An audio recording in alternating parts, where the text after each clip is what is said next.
I'm walking along this picket line where, as you can see, the community is bringing attention to the closed board meeting going on tonight. Where I'm standing right now, it is packed snow and ice. But according to the county, that doesn't mean that it's going to see a plow anytime soon. If you can believe it, the water's actually gone down from where it was at this afternoon, but all the flooding has made the ground that I'm standing on pretty soggy. For the fourth time in 9 years, Josephine County voters have said no to a safety levy. But that cold front is definitely here, and as soon as the sun went down, it was cold, just like that. It's a 3-alarm fire, and they've also called in replacement crews to their other stations just to make sure everywhere is fully staffed.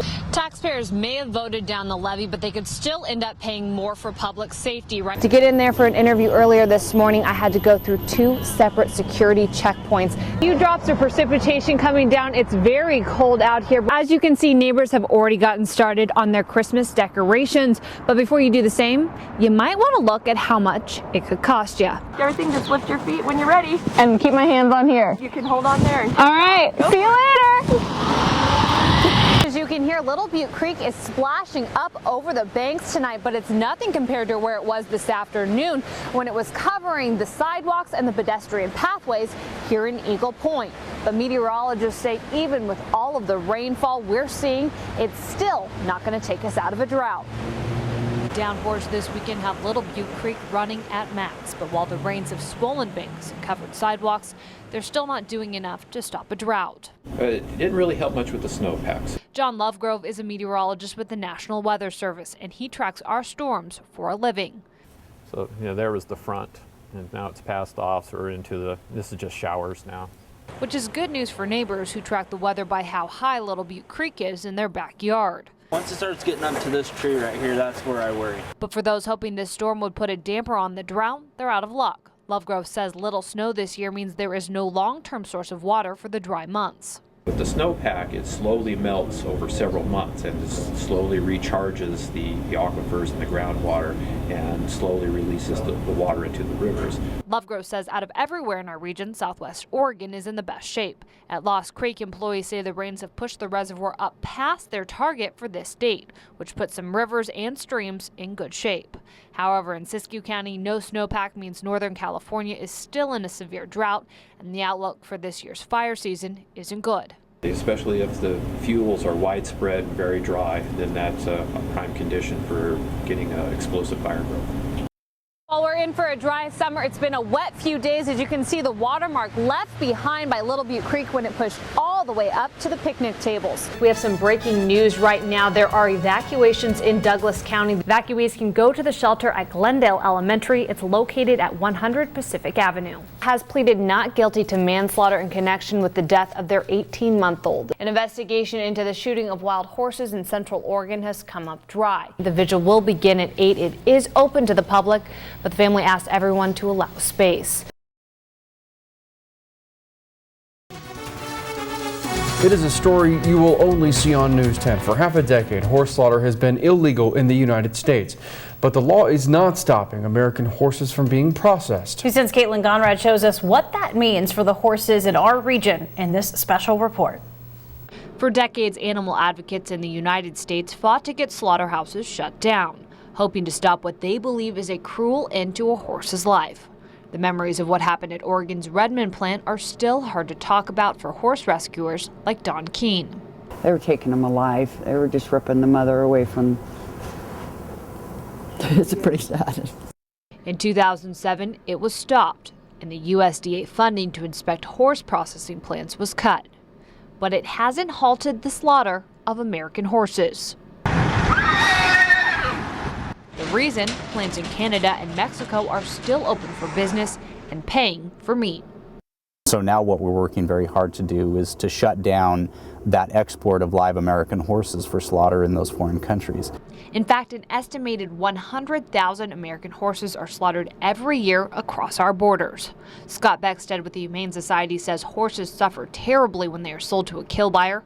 Humane Society video shows horses being packed into cattle trailers too small for their statue and then being hauled for days without food and water to plants where they often arrive in Mexico injured and sometimes even dead. And it's an ultimate betrayal of these animals that look to us for being cared for and loved and taken care of. Beckstead argues even when there were slaughterhouses in the U.S., there was still no humane way to process a horse, simply because of their nature. An animal which is bred as a companion and has a flight response more intense than most livestock. It smells the smells of the slaughterhouse. It sees, it hears, and it panics. And you've got an animal in the kill box that is absolutely fighting for its life, which makes it almost impossible to accurately stun.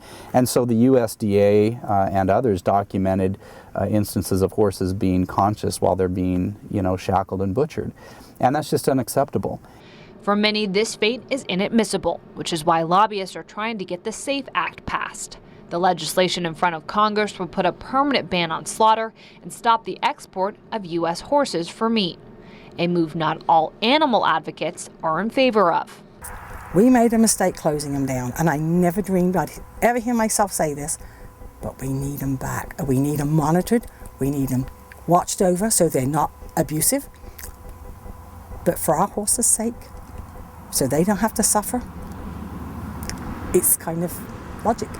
Nadine Hoy with Project Spirit Horse Rescue has spent a lifetime caring for animals and has put her livelihood into running a rescue in the Klamath Basin.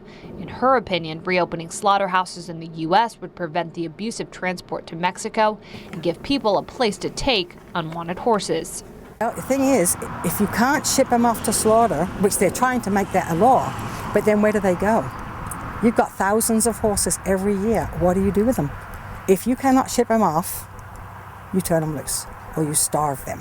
In 2013, several U.S. slaughterhouses almost opened up again, but the Humane Society and other groups stopped it. Many animal welfare groups say American slaughter isn't the answer. One thing Hoy, Beckstead, and Keene all agree on is that any option is better than selling your horse into the foreign slaughter market. Anything ever happened to me, my personal horses would go down. Covering your news in Southern Oregon, Caitlin Conrad, News 10. We've put a list of options for horse owners in trouble on our website at ktvl.com. And tomorrow night, we will continue this News 10 special report as we follow the money and get to the bottom of why so many horses are without homes. In tonight's special report, we're looking at the overpopulation issue. News 10's Caitlin Conrad explains who's breeding these horses and what animal advocates say needs to be done. More than 100,000 unwanted American horses go to slaughter every year. In Keno, the local horse rescue, Project Spirit, is always at capacity. If I took every horse I was offered, I could have 200 horses here in a week. I can't do that because I don't have the money to take care of them. Nadine Hoy has dedicated her home to saving horses in the Klamath Basin, taking in everything from sick animals to abused ones to pets just left out in the elements come wintertime. Most of the animals have enough places they can salvage food, but once it freezes and the grass is gone, there's nothing there for them, and that's when you start getting the calls. Hoy says the recession in the last few years has had a hard impact on horse owners, and she attributes economic decline to a rise in neglect. Horses can be expensive, depending on the type of feed and medical services provided. Meanwhile, Hoy says the population keeps growing, and she blames backyard breeders. For those who just breed because they have a mare, to us, they are like the people who let their cats breed. It's not acceptable. The longtime horse advocate says people need to know where their foal is going to go before they breed a mare. A quick search online will show you there is no shortage of unwanted horses, many offered free to a good home. Meanwhile, other animals end up selling for a low price at the local livestock auctions, a place animal welfare advocates warn against. For the best interest of your horse, I would say that the local auction or sale is the last place you should take your animal. Scott Beckstead with the Humane Society of the United States says kill buyers use local auctions and the internet to purchase horses for foreign slaughter. With U.S. processing plants shut down, many unwanted horses end up on an abusive transport trip to Canada and Mexico. Beckstead says the Humane Society believes the overpopulation issue reaches far beyond backyard breeders. He says if you follow the money trail, big horse clubs are a huge factor in the problem. He points to the American Quarter Horse Association, the nation's largest registry with more than 2 million horses on file. He says it's also one of the biggest proponents of horse slaughter. If the American Quarter Horse Association would announce even a 10% moratorium on breeding, or encourage its members to impose a limit on breeding of just like 10%, 20%, that would basically eliminate the number of horses going to slaughter every year.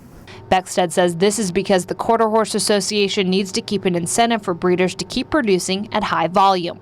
A recent article in Western Producer interviewed a quarter horse breeder who says her mares have 100 foals a year just to get 2 perfect horses. The thought among quarter horse organization officials is that it's fine to breed 100 mares, assuming that 10 or fewer of those foals will actually amount to everything. So you've got to have something to do with the other 90%. While siblings can end up in the processing plant, the quarter horses with well-bred ancestors are advertised for thousands on their website. When we asked the American Quarter Horse Association why it's pro-slaughter, it sent us this statement. AQHA opposes abolishing the option of horse processing until there are other provisions to take care of the more than 150,000 horses that meet that end each year. For all horse owners, euthanasia is a financial burden. In Oregon, it costs up to $300, and with multiple animals, it adds up. So we asked the AQHA if it would consider starting a euthanasia fund. The answer: there is already a full circle program where members can be notified if their registered quarter horse ever becomes unwanted, giving them the option to provide long-term care to horses they've bred or previously owned. Covering your news in Southern Oregon, Caitlin Conrad, News 10. News 10 is continuing to update an online list of options for horse owners in need of help. It is at our website at ktvl.com. Tomorrow we'll look at a whole different issue in the horse world: wild mustangs on federal land and whether or not any of those horses are going to slaughter. In tonight's special report, the BLM has more than 600 wild mustangs at its facility in Burns alone. News 10's Caitlin Conrad went to that facility and explains some of the problems facing America's wild horses. Mustangs running on the range are a symbol of the American West, but after years of roundups and failed population control, there's now more wild horses in captivity than run free on our federal lands. In 1971, the Bureau of Land Management took charge of wild horses and burros, and the program now costs taxpayers $76 million per year. More than 60% of the funds spent on the care of penned-up horses. Under, a limited budget, a capped budget, how do we continue to care for the animals that are, number one, removed from the range, but more importantly, the ever-increasing population of horses on the range? Rob Sharp is a supervisor at the BLM corrals in Burns. He says the animals can't be allowed to just roam without control because there's only enough food and water for a certain number of horses. On top of that, the mustangs compete with cattle herds ranchers put out for part of the year. Both species are not native to North America, which means they take a toll on the environment. Any type of grazing disturbance that's non-controlled can lead to reduction in desirable grass species. It can lead to the invasion of noxious weeds, soil erosion, some pretty significant environmental impacts. So every 4 to 5 years, the BLM rounds up horses. Sharp says the Burns facility is at capacity with more than 600 horses there up for adoption, but only 200 or so finding homes each year. The same can be said for the program nationwide, which adopts out only 15 to 30% of the animals it rounds up. The BLM knows it has a problem. In a recent memo, the federal division chief wrote drastic changes in course are mandatory to remain financially solvent.